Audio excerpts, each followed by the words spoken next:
Welcome to the Andy Ruther Show. Here is your host, Andy Ruther.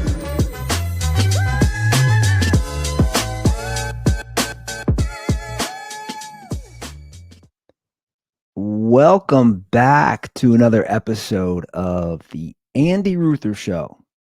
That is me, yours truly, Andy Ruther. September is here, guys. I love me some fall. Best time of year. I think. Best time of year if you're in the Midwest, for sure. If you're in Cincinnati, Ohio, like me, starting to get some cool nights, cool mornings. The NFL starts tomorrow. Let's go. Love me some football. Love me some football. Love me some fall. Love me some football. Two F's. Football and fall. Anybody call it autumn? Who are these people calling it autumn? I have never called it autumn once in my life. Literally not a single time. Never have I uttered the phrase or word autumn. I'm so thankful that it's autumn. Who is saying autumn? Who are you? Who are these people? I want to know. Who says the phrase autumn? What type of person? What type of ethnic background? What type of nationality? What country are you from? What's your gender? Who is saying autumn? Autumn is a name for a girl.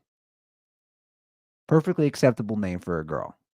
Now, I don't want to name my future daughter Autumn. Nothing against it. I'm not naming her Autumn. But it's a name for a lady. It's not a name for a season. It's fall, people. It's like spelling Jeff. Sorry for anybody out there. I don't like the people who spell it Geoff. That's not how you spell Jeff. You spell it Jeff. That's how you spell Jeff. You don't spell the G, right? It's like the GIF or GIF thing. You're not spelling it Geoff. Who are these people? Why are you spelling that for your kid? Why are you doing it? Why are you doing the Jeff like that? It's not how Jeff's done. But fall, it's fall. It's not autumn. What's the history of this? Well, let's look this up real quick. History of name autumn. What's the history? Autumn is a feminine name of Latin origin meaning fall or season of harvest. This well-loved season comes from the Latin word autumnus, whatever, don't know, don't care, meaning fall or autumn. Autumn is thought to be derived from the old French word automne. I don't even know how to pronounce it.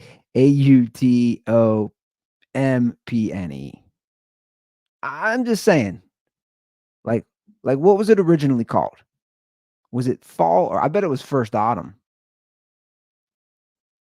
Yeah, so it's first recorded in English as late as the 1300s.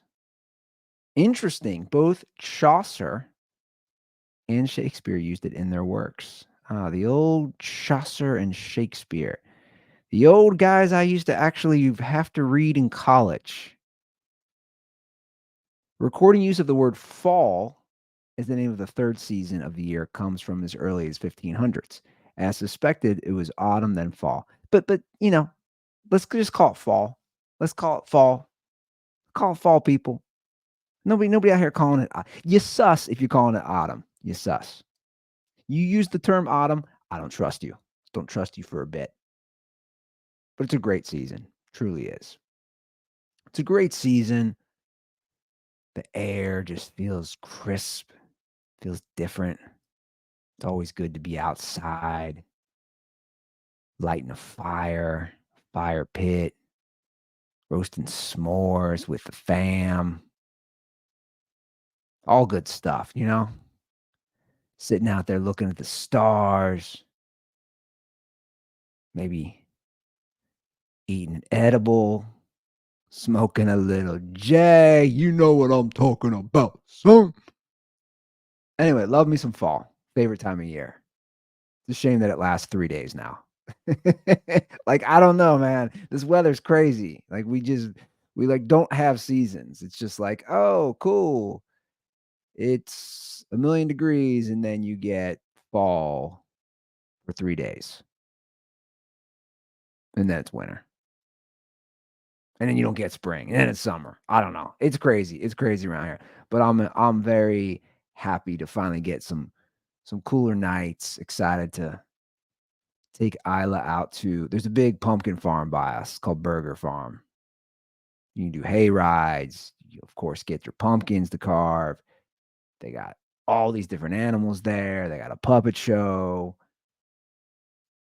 kids rides. It's a whole thing. Like you pay to go.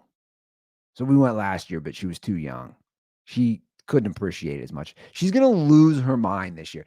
Isla will lose her mind at the puppet show. Now she loses her mind. She's still obsessed with Mickey Mouse, by the way. Every time we play Mickey Mouse Clubhouse, she stands up. She's like, Mickey, Mickey, Mickey. Like looks at me. I'm like, yeah, it's the same Mickey that's been there. Last 42 episodes that we've watched. It's the same Mickey. So she's gonna lose her mind at a puppet show, I think. She's gonna get all giddy. I mean, if she gets giddy over the dumb stuff I do, she'll get giddy over that. But she, little girl, is turning into the terrible twos. She has as we are transitioning into fall, she is transitioning into being a twat. Yes, I said it. I said it. I called my toddler little girl a twat. She can act like a twat. She really can. I mean, the temper tantrums, dude, they're insane. She'll be 19 months next week. And these terrible twos, they truly are terrible. She's done it now back to back days where she just throws temper tantrums on the floor. Unwarranted, completely unnecessary. We don't know why. I just look at Brittany and go, "What?" She goes, "I don't know." Where she's going psycho, and I mean absolutely psycho, kicking and screaming on the floor. Yesterday made no sense. Yesterday, she asked me for a cookie, these little small cookies that I get at Trader Joe's that she likes. I give her a cookie after dinner. She takes one bite of it, hands it back to me, and then goes psycho on the kitchen floor. Just kicking and screaming, crying. I don't know why. What are you going psycho about? You just got a cookie and you took one bite. So I start filming it. And Brittany gets mad over that. I filmed her temper tantrum for like 30 to 45 seconds. And Brittany in the background, you can hear, just keeps going, "Why are you filming this? This is embarrassing. Why are you filming this?" I said, "Because I want her to look at this in 20 years. I do. I want her to be able to laugh about this, hopefully. We can look back as a family and say, hey, remember that time you were a lunatic on September 3rd, 2024 over a cookie? Or we don't know why, actually. We have no clue why you were throwing a temper tantrum. So there's some visual evidence here. I like to film when she's going psycho. I don't really care. I think those are kinda good memories in a weird way, the memory it's always the good memories. That's what I loved about my dad. There's so much footage of us crying, and he just kept rolling, like he was doing a documentary or something. I think it's fun. Who cares?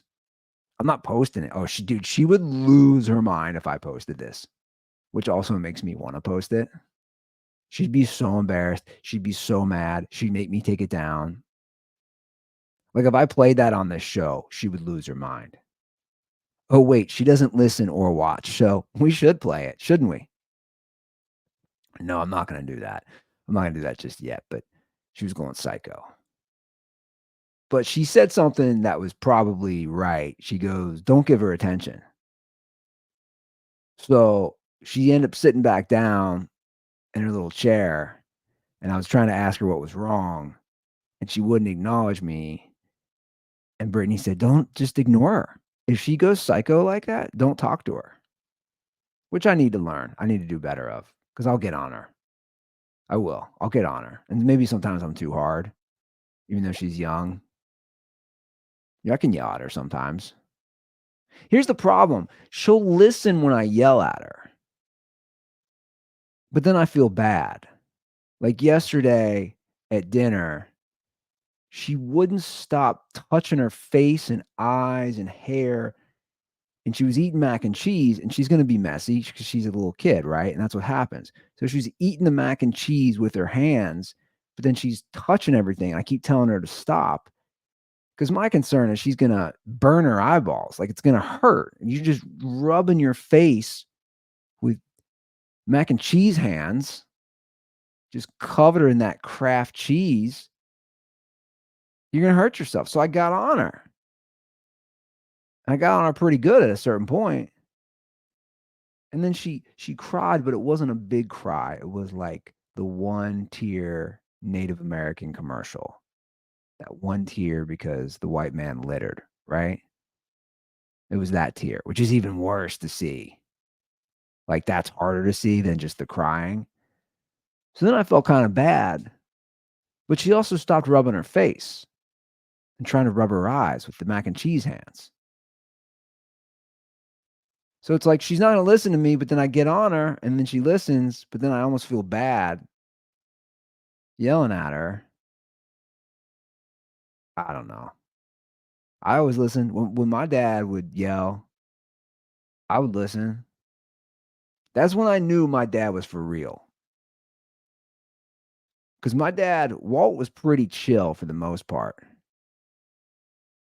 But when he got on you or when he dropped the "God damn it, Andy," you knew, okay, Pops is pretty mad. Maybe I should just chill out a little. And maybe that's the same thing with her. I'll figure it out. You know, it's there's so many mess ups with parenting, especially as a first time parent. I'll figure it out.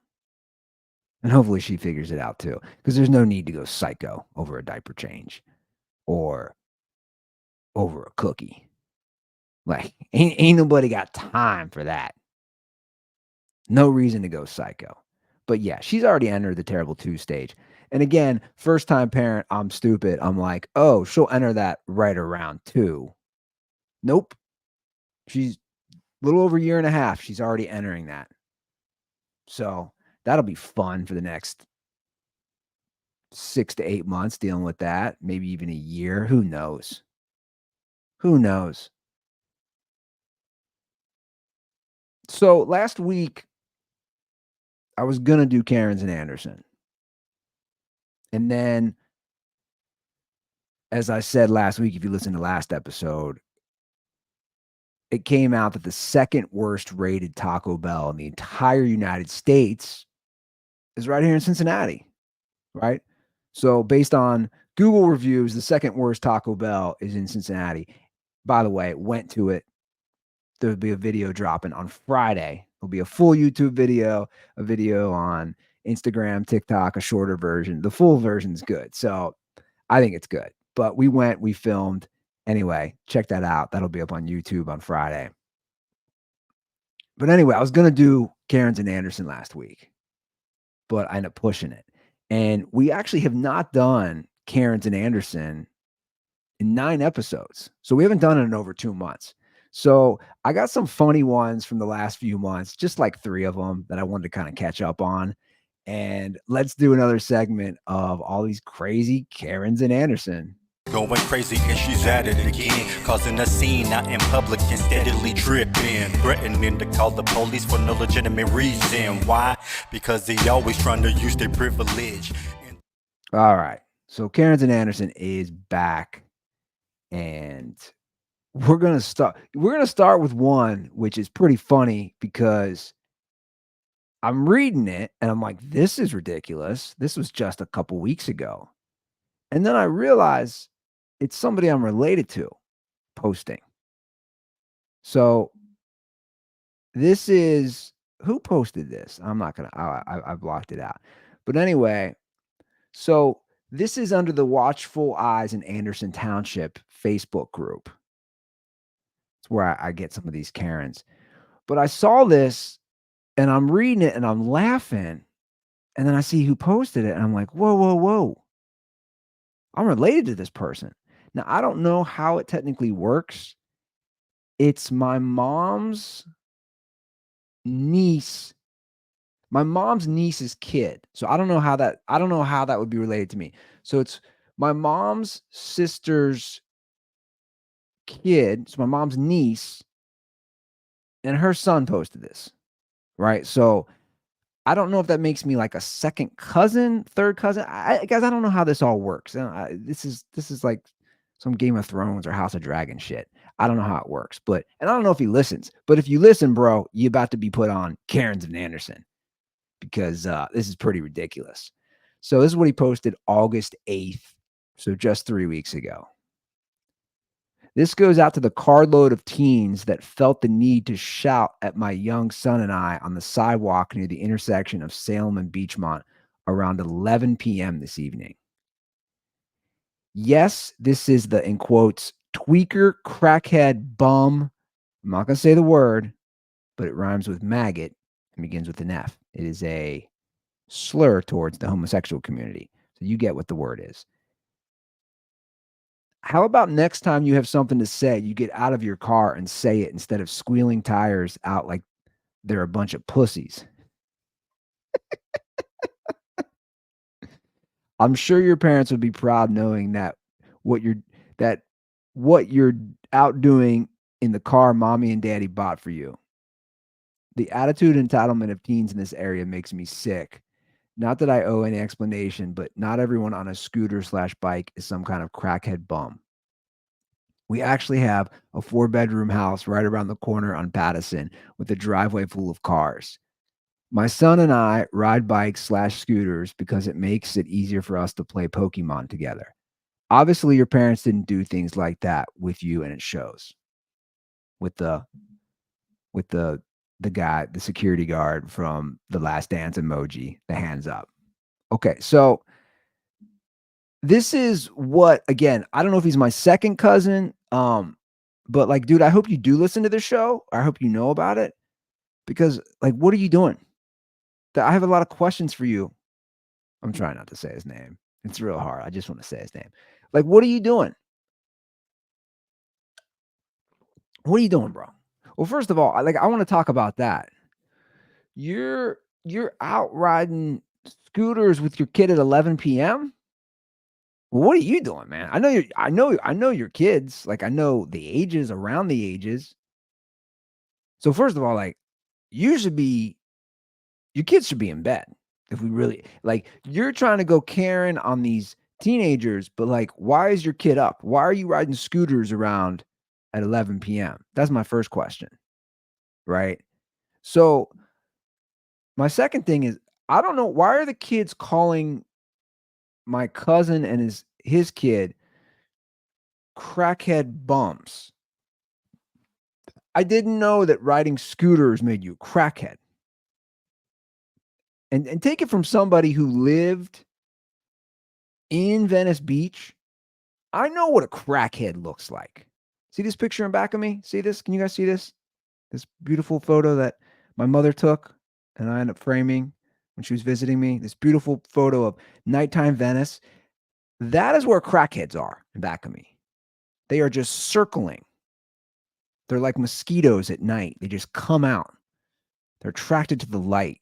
That's where you see the crackheads. They're actually out during the day as well, but I feel like more at night. So I don't know why he's being called a crackhead. So my cousin is now talking shit to teenagers on Watchful Eyes in Anderson Township. So I don't know what that's all about. Like, you're saying these kids think they're tough in mommy and daddy's car, and you're threatening to beat them up. I don't get it, man. You think these kids are going to go on this Facebook group and see? They're not going to see. They're not going to see it all. And he's talking about the entitlement in there. Yeah, dude, there are a lot of entitled kids in this area. There's a lot of entitled kids in general. That's why you just talk trash to them. And I don't know how the exchange happened. I don't know where it went. I don't know if you did talk trash to them. What you should have done, you should have gone full Liam Neeson, Vigilante. You can find out anything. You get that license plate number. You make a mental note of that. You can look up a license plate. You should do some digging. That's what you do. If you're really that man, you really want to get them back, you find out where they live. You show up to the house. Mom and dad answer the door. You lift that jacket and you show that you got a Glock hiding in your jeans. That's how you really get back at them. Show them you're strapped. By the way, I would never do any of that. I'd be like, whatever. These kids think they're funny. They're a bunch of punks. What else did he say? He had to explain. My cousin had to explain where he lived. Bro, you're letting a bunch of teenagers who are talking shit to you make you feel insecure. What do you do? Hey, cuz, I'm going to call you cuz because I think you are my cuz. Cuz, what are you doing?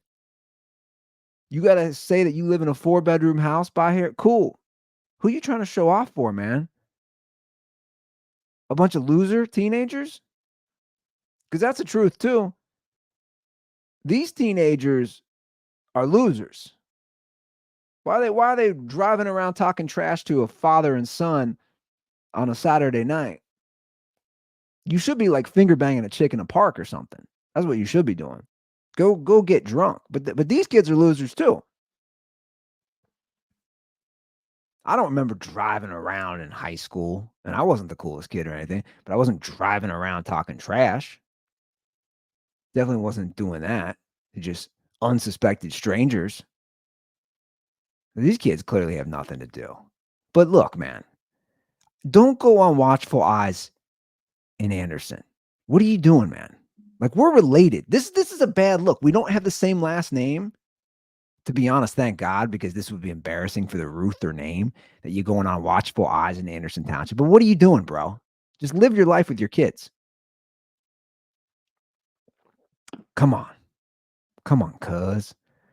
All right, what else we got here? Oh, here's another good one. This one is, hold on, let me pull it up. Sorry. I'm not good at this. Okay. I don't normally complain about this, but ... You know it's going to be good when they hit you with the I don't normally complain about this ... But if your son was driving down Beachmont around 12 p.m., driving a 2010 to 2014-ish black Mazda 3, eyebrows length, dark hair that poofed out. Okay. First of all, what are you giving a report to a police officer? Very specific about the make and model of a car. Very specific about the hair length, the eyebrows. He was using the left-hand turning lanes at stoplights to bypass all through traffic. Basically driving into oncoming traffic to skip past everyone, then would blow 60 down Beachmont, I believe 60 miles an hour. Beachmont is a busy intersection here in Anderson. Till he hit the next stoplight where he did the same thing. Did it to me at 8 Mile where there's construction crews working, 4 exclamation points, and proceeded to do it all the way down Beachmont to Wolf Angle and then turned left and believed into the Kroger at the town center parking lot. He almost caused a few accidents by not only driving into oncoming traffic, but cutting off entire lanes of traffic at lights. Just think whoever's kid this is needs to know how not only annoying this is, but dangerous and only caring about himself while driving down a fairly busy road. Okay. This is posted from an anonymous person in the Anderson Township Moms and Friends. Here's the thing. First of all, their parents are not reading this, right? They're not reading this. Dude, if a kid is literally driving down the wrong way of a busy intersection to get around people, he doesn't come from a family that knows about this Karen app. Because that's basically what this group is and what Facebook is. It's a giant Karen app. It's a Karen Palooza. It's like if you went to a music festival and instead of 100,000 people ready to see Rage Against the Machine at Lollapalooza, it'd be a bunch of Karens, right, with their hair looking like John and Kate chick. Kate, whatever her name is, Gosselin. Wasn't that her name? Anyway, the parents aren't reading this, so I don't know why you're posting this, right? And again, if somebody's driving illegally down the wrong way of a street, driving like a maniac, dude, you call the cops. Like this is a safety issue. This is a legitimate concern for the community. You don't go on Facebook and write a 6-page thesis statement on why this person wasn't raised correctly. That's the least of the issues. I always wonder that when I read these. Like, are you notifying the authorities? Because that's you're not being, if somebody's driving this recklessly, you're not being a Karen by notifying the authorities. It's probably the right thing to do. But you're turning into one when you hop on Facebook and you post and you write things like, just think whoever's kid this is needs to know how not only annoying this is, but dangerous, and only caring about himself while driving down a fairly busy road. First of all, it's not annoying. It's just reckless. That's what's going on here. It's just reckless behavior. And then you hop on Facebook to complain about it. And then you look in the mirror and you pat yourself on the back and you're like, I'm a good person. I'm such a good person. Again, you're the person with the I know I've said this, but you're the person with the coexist bumper sticker. I don't like, do you smell your own farts? Do you think you're a good person? Are you the person who has the yard sign in front of your house that says we believe and it lists all these things? In this house, we believe. Cool, dude. No one gives a shit. Stop smelling your own farts. It's that old South Park episode where everybody's getting a Prius and they're mocking how people are in California and especially San Francisco, and they smell their own farts. It's brilliant and it's funny. And that's kind of what all these people are when they hop on these Facebook groups. All right, let's do one more. Again, Anderson Township, Moms and Friends is where this was posted. Okay. Renters have been living behind me for a few years. Again, another anonymous one. This was posted June 24th. They are awful. The backyard is filled with junk. The kids are unattended, playing outside at all hours. I'm talking preschoolers in nothing but underwear on a 20-degree day this winter. Okay. First of all, I don't believe you. They're playing in their underwear on a 20-degree winter day. If that's the case, you should literally call CPS, Child Protective Services. You should call CPS. Either you don't care about kids living and their well-being, or you care more about posting on Anderson Township Moms and Friends. And I think that's what it is. I don't think you actually care about these kids. Because if kids were outside in 20-degree weather in that clothes, you should say something. You should say something.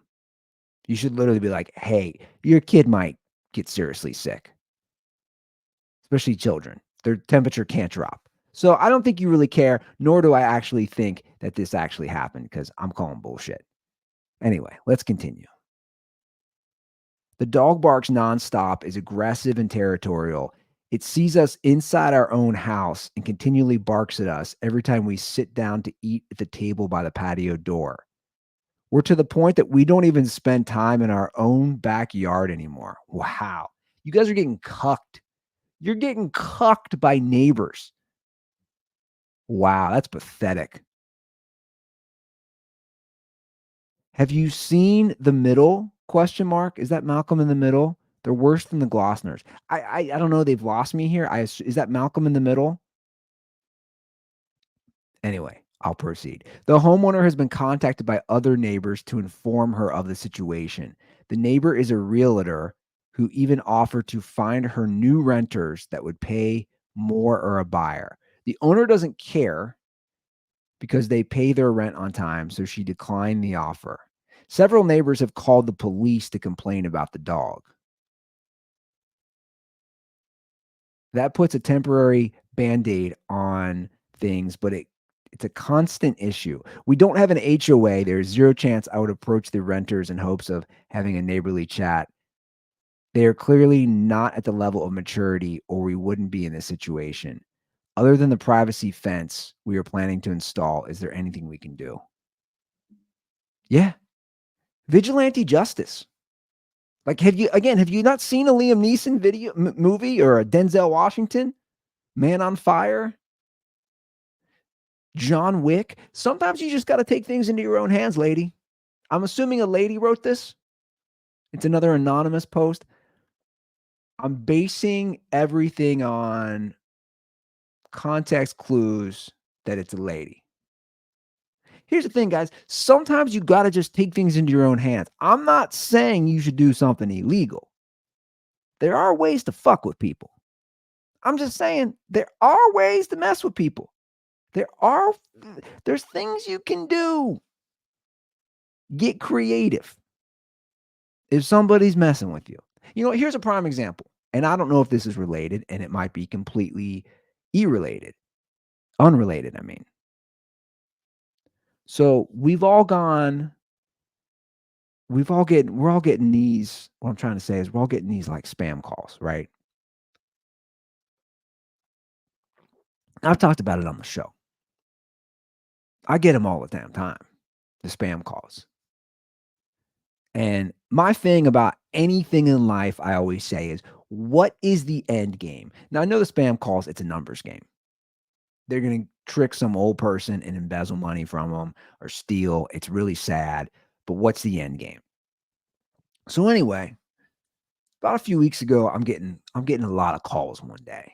And I work from home. And normally, the good thing is now on my phone, it'll show up as spam. It'll say literally spam.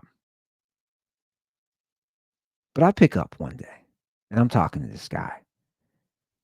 And he's going off and on. He's got a Spanish accent. I said, "Where you calling from?"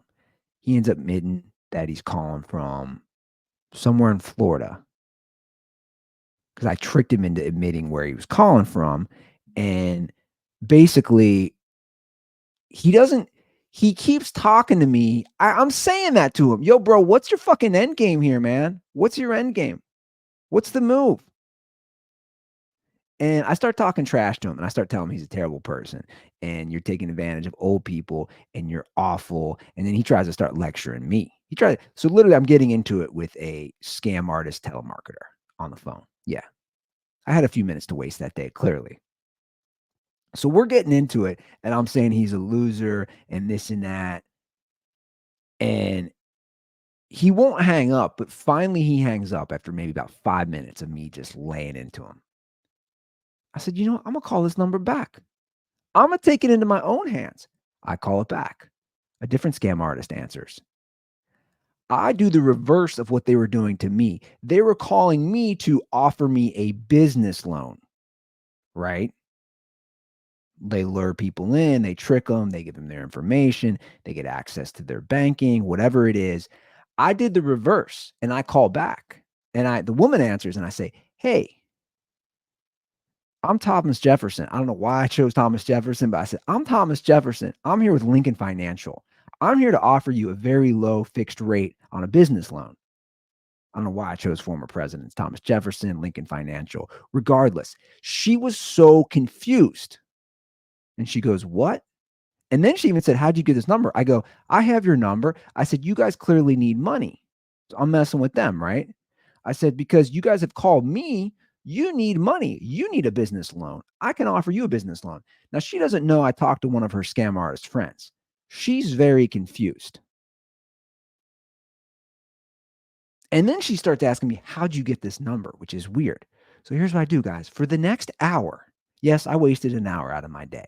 I continuously kept calling this number and kept calling and kept saying I was offering a business loan and kept saying I had a low, great fixed interest rate and just kept doing this.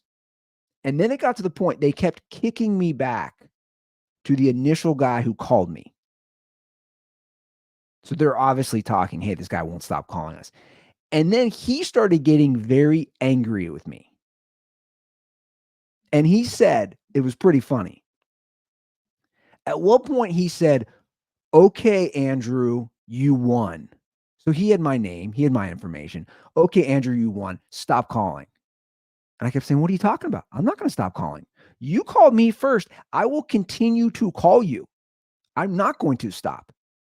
You want to mess with me? You want to mess with my day? You want to try to steal money from vulnerable people, old people?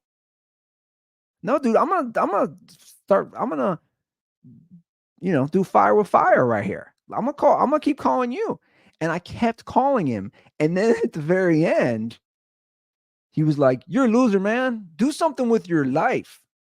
I was like, no, dude, I'm just trying. And I kept staying in character. I kept saying, no, I'm trying to offer you a loan. You clearly need money. You're calling me because you need money. You're trying to scam me. I'm calling you to offer you a business loan. And sure enough, they disconnected that number. Like it's gone. And I tried it the next couple of days in a row. Whatever they did, that number's been disconnected and I haven't heard from them since. So literally, all I did was just harass the shit out of them for about 45 minutes to an hour. Granted, again, I have the ability to do that. But my point was, I just took matters in my own hands. You're going to mess with me? I'm in the mood right now to really mess with you. The reverse psychology is amazing. And that's something I'd recommend you guys doing if this happens to you. When they call you, throw it back at them. Literally say, no, I'm with the business. I can offer you a loan. I represent this bank or this wealth management company, whatever it is. Just make something up. It's kind of like in college, my brother taught me something about approaching homeless people when they would approach you. So I went to school in St. Louis, which is in a rough area, especially when you get off campus. It's in a real rough area in Midtown in St. Louis. But anyway, my brother said, I don't know if somebody taught him this, but the move was this. If you saw a homeless guy approaching you, before they ask you for money, you ask them for money. Like it's a total mind game. It's reverse psychology. And the funny thing is it works. It literally works. So if you see somebody coming to approach you to ask you for money, you ask them for money and they will not know what to say. It's the same exact approach I was doing to these people. You're calling me to offer me a business loan. I'm going to do the exact same thing to you and call you to offer you a business loan. And they literally don't know how to react. Or like a homeless person was approaching. One time I was on my phone and I literally said to them, hey, can I borrow your cell phone? So it just confuses them. I'm literally on my phone. They see it. I'm asking them to borrow their cell phone. If you have the time, it's kind of fun, I'll be honest. In a weird way, I had so much enjoyment calling them nonstop. I probably called them 12 times in an hour because they kept talking to me and they didn't know how to they didn't know how to hang up. They'd be like, how do you have this number? Why are you calling? And you just stay in character. I'm calling because you clearly need money. And the good news is that I work for Lincoln Financial. And I can offer you a very low fixed 2.75% interest rate. Are you interested? You're calling the wrong. No. I have the number.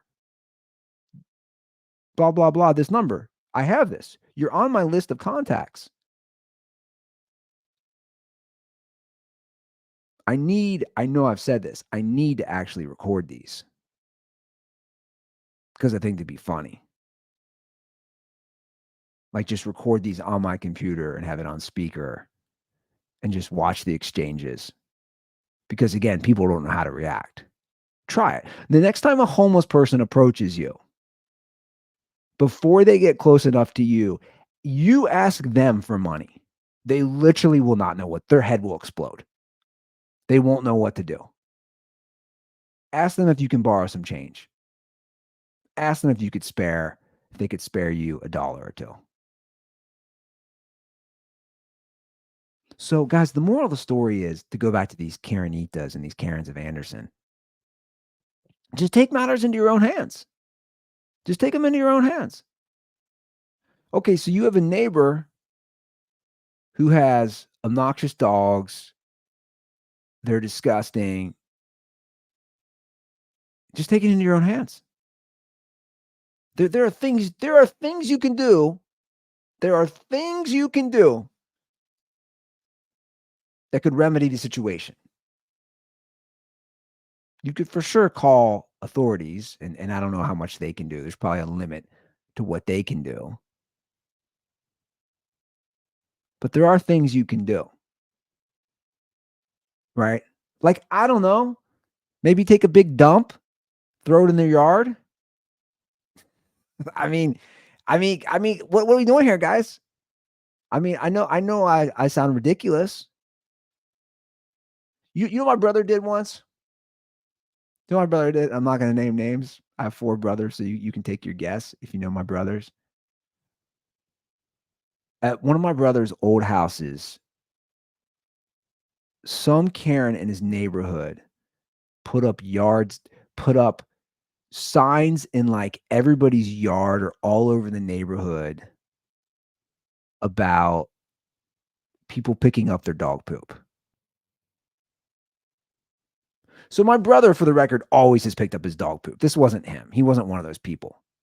And for the record, I don't like people who don't pick up their dog poop either. I think it's ridiculous. And I think you're an asshole if you don't pick up your dog poop. So I agree with the concept that you should pick up your dog poop. I don't agree with you going around the whole neighborhood putting up signs telling people to pick up their dog poop. And especially putting it in people's yards. Like, he was putting this in other people's yards, other people's properties. He was putting signs reminding people to pick up their dog poop. So you know what my brother did? Again, my brother and I, we kind of think alike in this regard. You know what he did? He had 2 dogs at the time. He collected months. I mean, months of those 2 dogs' poop. And he stored them underneath his deck. And then he went out one night. He probably had a few drinks. This was years ago, by the way. This was probably 15 years ago. He went out, and I think he went out actually with another one of my brothers. Ruther brother Justice. And he dumped all of these bags of dog poop in the guy's yard. I mean, it's savage. It's savage. But again, he went Liam Neeson. Sometimes you got to go Liam Neeson. You don't got to be pick up your dog poop signs in my yard, bro. You don't got to do it to the entire neighborhood. And he lived in an HOA at the time. Go to them. Get this worked out. But he took justice into his own hands and literally unloaded like a month or 2 of dog shit in this guy's yard. And guess what? That guy didn't do anything. He didn't put any more signs up in people's yards. He got the point. It's The Godfather, where the horse shows up in bed. Right? The horse's head, I mean. People get the message. That's all I'm saying. People get the message. You don't even have to do anything crazy. Like, that was kind of wild, but it's funny still. You don't got to do anything crazy or too crazy and illegal. People get the message. Somebody messes with you, you can't mess with them back. And the mental aspect to me is like the craziest part of all this stuff. I don't even know how I'm down this rabbit hole, but like the psychological aspect to me is way more intense than the physical thing. Because once your mind starts racing, like that guy whose yard my brother put all that dog poop in, that dude's probably struggling to sleep at night for a while. He's like, what kind of psychopath dumps a month's worth of dog shit in my yard? But I bet you he thinks twice the rest of his life before he does anything. So just take vigilante justice. I don't know why I've turned into a movie, but that's all I'm saying, guys. And that's all I'm saying to all the Karens out there who like to post in Anderson Township moms and friends and Anderson Township watchful eyes. Buck up and just handle it. Handle your business. Just handle it. We do have a hotline, I believe. You guys have been pretty silent on the hotline lately. 859-935-0078. Let me pull that up on the screen. Do we have a screen for that? Here we go. 859-935-0078. That is the hotline. So if you got anything to say, you want to hop in, leave a call. It's there. Leave your name. If you don't feel comfortable doing that, if you want to go real old school, the Andy Ruther Show at gmail.com. All right. Thanks for all the reviews. Thank you guys for listening. Drop a review if you like the show. Drop a review if you hate the show. Thank you guys for watching. Thanks for everything. We'll be back on next Wednesday. All right, guys. Have a great start to your week. Actually, we're in the middle of the week. See, this is where I'm at. I'm all thrown off because of the holiday. Have a great week. I'll see you guys where I see you. I'll see you next week.